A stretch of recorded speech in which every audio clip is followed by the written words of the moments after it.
უდაბნო, ქვიშით დაფარული ათასობით კილომეტრი.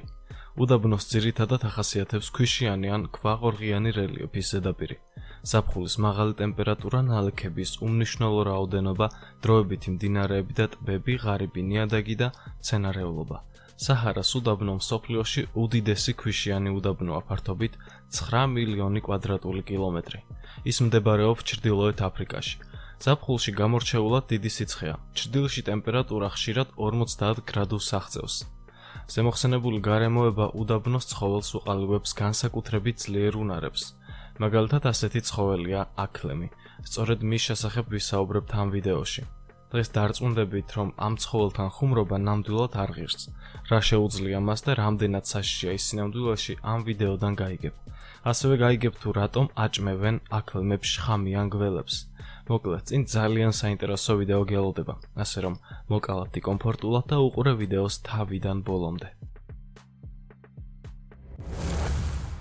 ეს უდაბნოს მეფეა, აქლემი. ის ამ წოდებას ამართლებს. მან იცის როგორ გადარჩეს საშინელ სიცხეში და მხოლოდ ისაა შეიარაღებული ყველაფრით, რაც თავის დასაცავად და გადასარჩენადაა საჭირო დიდ სიცხეში. აქლემები საკმაოდ ამაყი ცხოველები არიან. მათ თავი ყოველთვის ზემოთ აქვთ აწეული ამ სიტყვის პირდაპირი გაგებით. ისინი სიმაღლეშიც საკმაოდ დიდები არიან. ზრდასრული სიმაღლე 2 მეტრზე მეტია, წონით კი 600 კილოგრამს აღწევს. ეს ჩვეულებრივი ზოგადი მონაცემებია აქლემების შესახებ. სიმაღლე და წონა არც ისე მნიშვნელოვანი მაჩვენებლებია აქლემისთვის უდაბნოში თავის გადასარჩენად. ამიტომ მოდი გადავიდეთ იმ ნაწილზე, რაც რეალურად მნიშვნელოვანია იმისთვის, რომ აქლემმა თავი გადაირჩინოს. როგორც ამბობენ, ზაფხულის სიცხეში უდაბნოში ქვიშის ტემპერატურა 60 გრადუსს აღწევს. ასეთ ქვიშაზე თავისუფლად შეგიძლია კვერცხის შეწვაც კი. ახლა წარმოიდგინეთ, როგორია იარო ასეთ გავარვარებულ ქვიშაზე. აქლემებს ფეხებზე, მუცელზე და სახსრებთან კანი გაუხეშებული აქვთ. იმ დონეზე, რომ ცხელ ქვიშაზე შეხებისას ისინი ტკივილს ვერ გრძნობენ. ამიტომ მათ შეუძლიათ საათობით იარონ 60 გრადუსიან ქვიშაზე და დაწვნენ კიდეც ასეთ სიცხეში.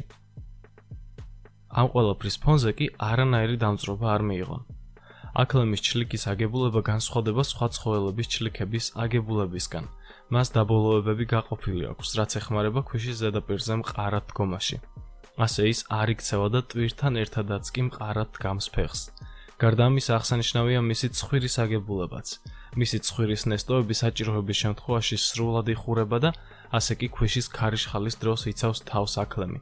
გარდა ამისა, აღსანიშნავია აქლემის წამწამებიც. მას წამწამების 3 რიგად აქვს დალაგებული.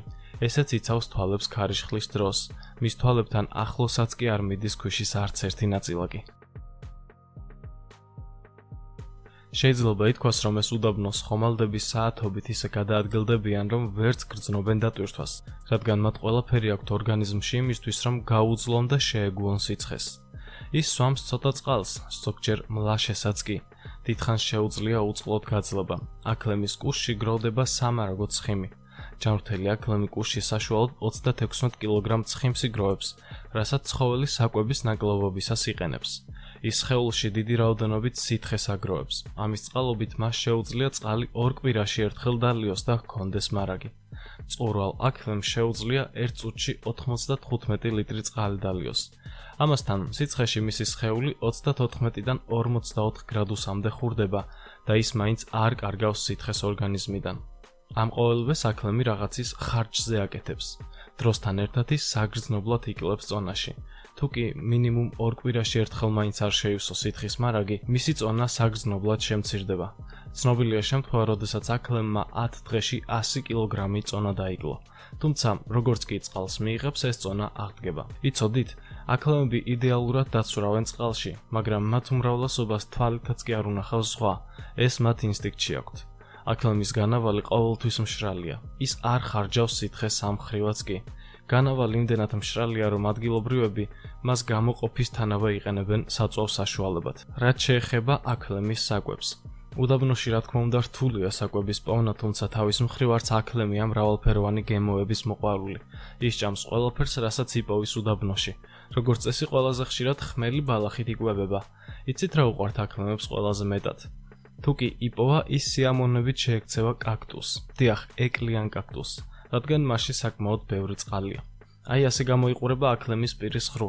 Რა თქმა უნდა, მას ჩვენ ვერ ვხედავთ, თუმცა მისი პირის ღრუს ასეთი აგებულება ეხმარება უმტკივნეულოდ მიირთვას ეკლიანი მცენარე. განსაკუთრებით საინტერესოა აკლემის სირბილის დროს. მას დიდი ტუჩები აქვს და როდესაც გარბის, სასაცილოდ ათამაშებს მათ. გაღიზიანებული მამრის გარჩევა დამშვიდებულისგან ძალიან მარტივია. მათ ამ დროს მთლიანი სახე ქაფით აქვს დაფარული. მამლები ხშირად ჩხუბობენ, თუ ერთმანეთს სუნით ვერ დააფრთხობენ, მაშინ იწყება ნამდვილი შეტაკება. ეს ბრძოლა კი საშიში და შთამბეჭდავია. წარმოიდგინეთ 2.5 ტონაზე მეტი წონის ცხოველის შერკინება, როგორი გრანდიოზული სანახაობა იქნება.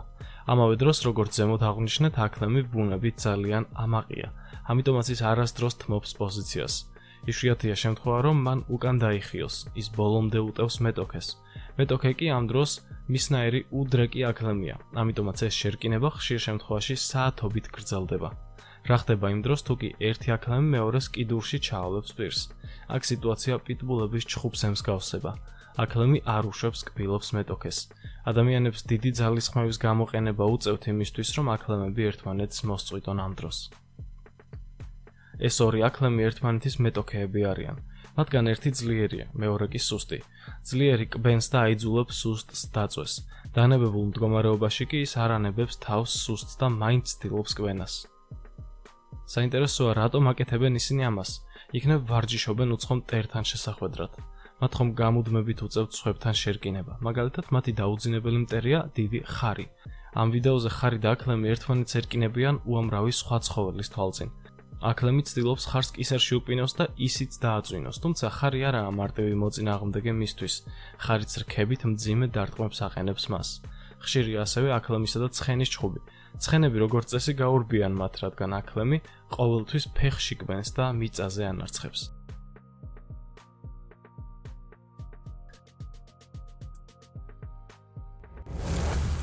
რას ვხედავთ ამ ვიდეოზე? აკლემს შხამიან გველს უდებენ პირში და ზემოდან წყალს ასხამენ იმისთვის, რომ აკლემმა გველი გადაყლაპოს. ალბათ ეს ვიდეო სწორედ აი ამ მომენტისთვის ჩართე. აკლემებს შხამიან გველებს აჭმევენ. რატომ ჩნდება კითხვა? რა საჭიროა ასეთი მოპყრობა? შხამიანი გველის გადაყლაპამ ხომ შეიძლება მოკლას ის. როგორც აღმოჩნდა, ეს მკურნალობის უძველესი მეთოდია. როდესაც აკლემი დაავადებულია სხვადასხვა ინფექციით და დიდი ხანი ვერ იკურნება, მას შხამიან გველს აჭმევენ. შხამიან გველს აკლემის კუჭი ამუშავებს და შხამი მთელ სხეულში გაიწოვება. ის კლავს სხვადასხვა ბაქტერიას მის ორგანიზმში და აკლემიც იკურნება.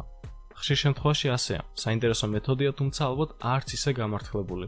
ყოფილა შემთხვევები, როდესაც გველი შხამს აკლემიც მოუკლავს. აი ასეთია უდაბნოს მეფე ცხოველი. ჩვენ უკვე საკმაოდ ბევრი ვისაუბრეთ ამ გასაოცარი არსების გამძლეობაზე. სიცხეში უამრავი ცხოველი ვერ ახერხებს გადაადგილებას. აკლემი კი საკუთარი წონის 40%-ის დაკარგვის შემთხვევაშიც კი არ ჩერდება. ხანდახან აკლემიც ხდება სხვადასხვა ინფექციის მსხვერპლი. მას ვერ შველის ზემოხსენებული მეთოდი, გველის შხამი. ამიტომაც შუაგულ უდაბნოში ხშირად diskutება.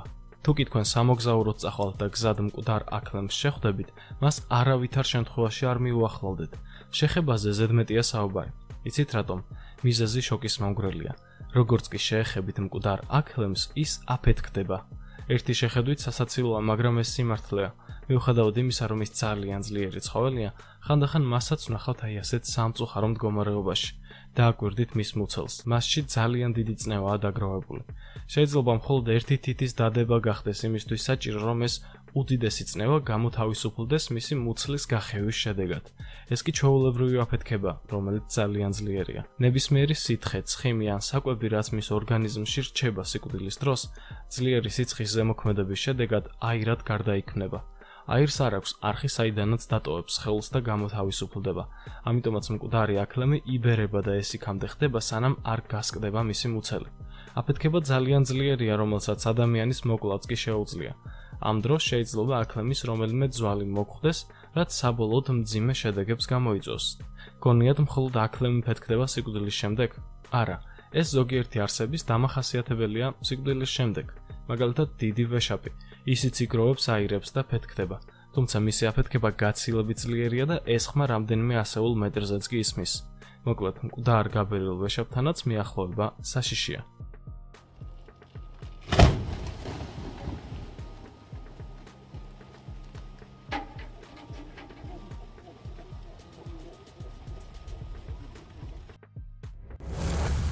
ჩვენი ვიდეოს შემდეგ ნაწილში მოგიყვებით აქლემის ღირსეულ მოწინააღმდეგეზე, გასაოცარ ცხოველზე, რომელიც თავისი ძალით და გამძლეობით ყველას გაოცებას ახერხებს.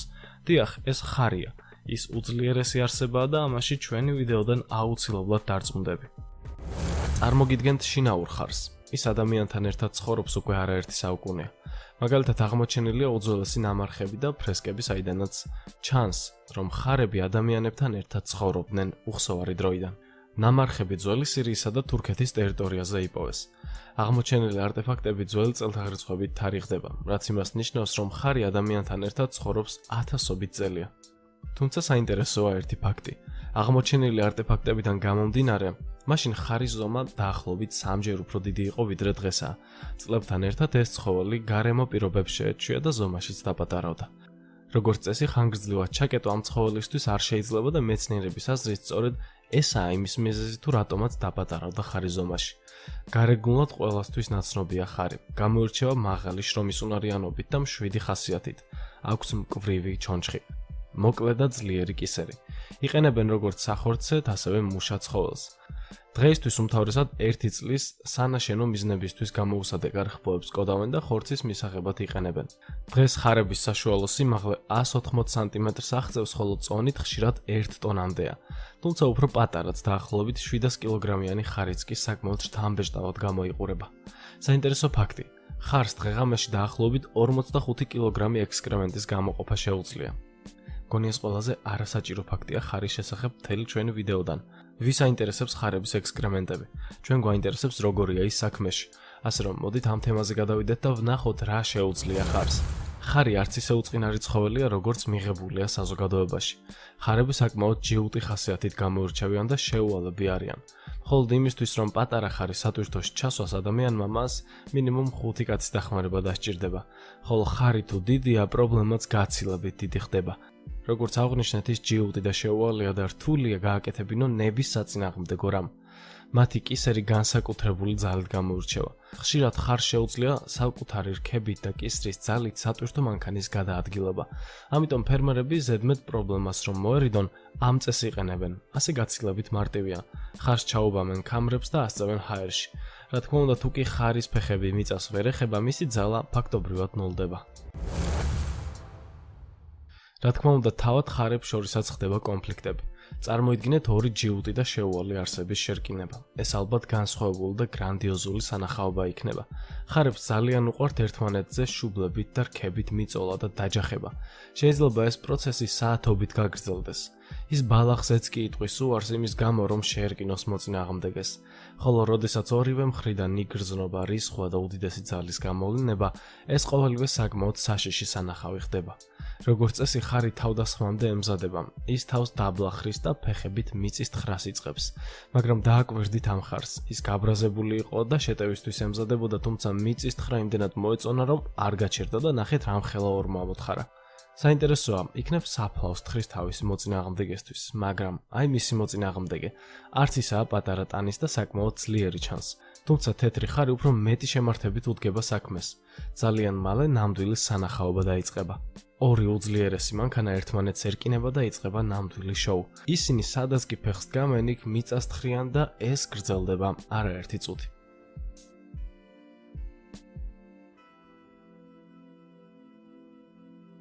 ამბობენ, რომ ხარებს საკმაოდ დიდი ინტელექტი გააჩნიათ, სხვა ცხოველებისგან განსხვავებით. ისინი სადღაც შუაში არიან კატებსა და ძაღლებს შორის. ხარი საკმაოდ უშიშარი ცხოველია. მას არ ეშინია ისეთი ცხოველის, როგორიცაა ბიზონი. არა და ბიზონი გაცილებით დიდია ტანით ვიდრე ხარი. თუმცა ხარი გაცილებით გულადია ვიდრე ბიზონი. ამიტომაც ის არ ნებდება მიუხედავად იმისა, რომ ბიზონი მასზე დიდია.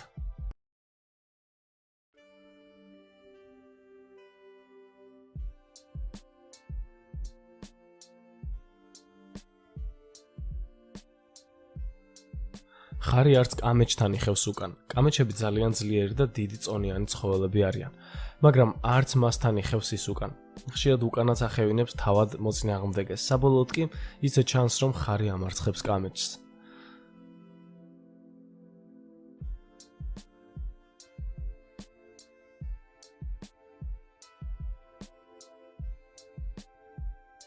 ლომი ცხოველთა მეფეა. ის ხომ ძალიან ძლიერია და მისი თითქმის ყველა ცხოველს ეშინია. თუმცა როგორც ჩანს, ამ უდრეკი ცხოველისთვის ლომთან შერკინებაც არ წარმოადგენს პრობლემას. ეს ძველი ვიდეოა, სადაც ნაჩვენებია თუ როგორ შედის ხართან ლომი. რას აკეთებს აქ ხარი? ეშინია და უკან იხევს? არავითარ შემთხვევაში. ნახეთ როგორ იგერიებს ის ლომის თავდასხმას. ხარი ჩერდება, ძალას იკრებს, მიწას ფეხებით თხრის და უტევს. შედეგად ცხოველთა მეფე ჰაერში ვარდება. დიახ, ხარმა თავისი რქებით ლომი ისე მოისროლა, როგორც გამხმარი ბალახი. საბოლოოდ ლომი გაურბის მას. ის ცდილობს გაექცეს ამ უშიშარ მებრძოლს. განსაკუთრებით საშიშია ესპანური და პორტუგალიური ხარი. ამ ქვეყნებში ხარების სპეციალური ჯიშები გამოჰყავთ, რომლებიც განსაკუთრებული აგრესიით გამოირჩევიან.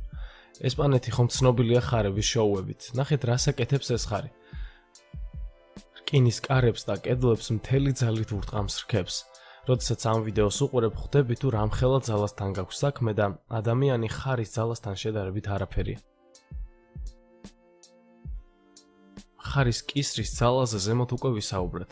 რა ხდება მაშინ, როდესაც ის გაბრაზებულია? ხშირად ავტომობილები ქუჩაში მყოფ გაბრაზებულ ხარს უფრო მეტად აღიზიანებს.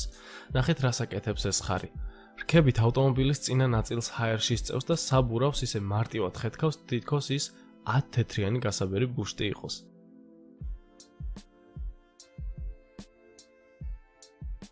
ეს ხარი კი შედარებით პატარა ავტომობილს თითქმის მთლიანად სწევს ჰაერში.